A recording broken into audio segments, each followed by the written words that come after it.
कोकणातील साकवांचं रूपांतर पुलांमध्ये करण्यासाठी विशेष कार्यक्रम हाती घेणार असल्याचं मंत्री योगेश कदम यांनी सांगितलंय।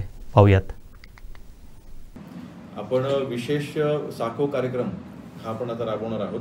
त्याचा आराखडा आपण तयार करायला घेतलेला आहे। मला वाटतं मागच्या 1 महिन्यामध्ये प्रत्येक गावामधून आपण जिल्हा परिषदेमार्फत आपण प्रत्येक गावामधली साकवांची आपण यादी एकत्रित केलेली आहे आणि आता त्या प्रत्येक साकवाला किमान आता आम्ही आराखडा तयार करत आहोत। त्याची पॉलिसी देखील आम्ही तयार करतोय।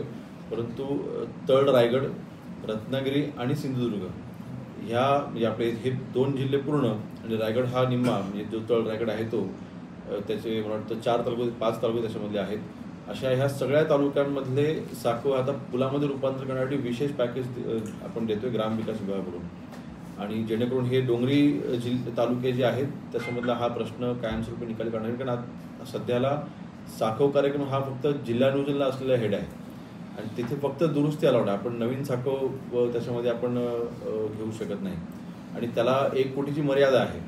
1 कोटीमध्ये आता कुठलीही पुलं बांधली जात नाहीत। त्यांना कमीत कमी 2 ते 2.5 कोटीचा निधी लागतो।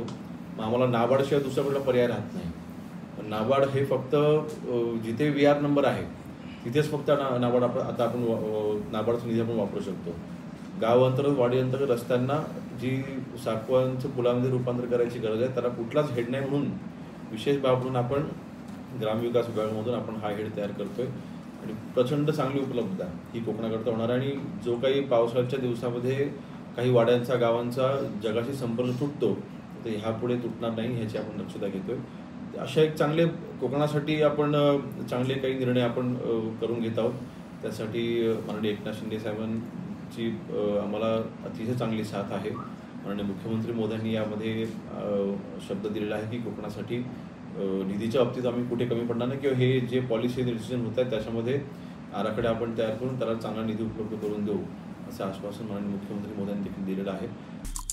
आमचे दिवसभरातले सर्व अपडेट्स, ताज्या घडामोडी आणि थेट लाईव्ह पाहण्यासाठी सबस्क्राइब करा, लाईक करा कोकणचं नंबर 1 महा चॅनल कोकण 7 लाईव्हचं YouTube चॅनल।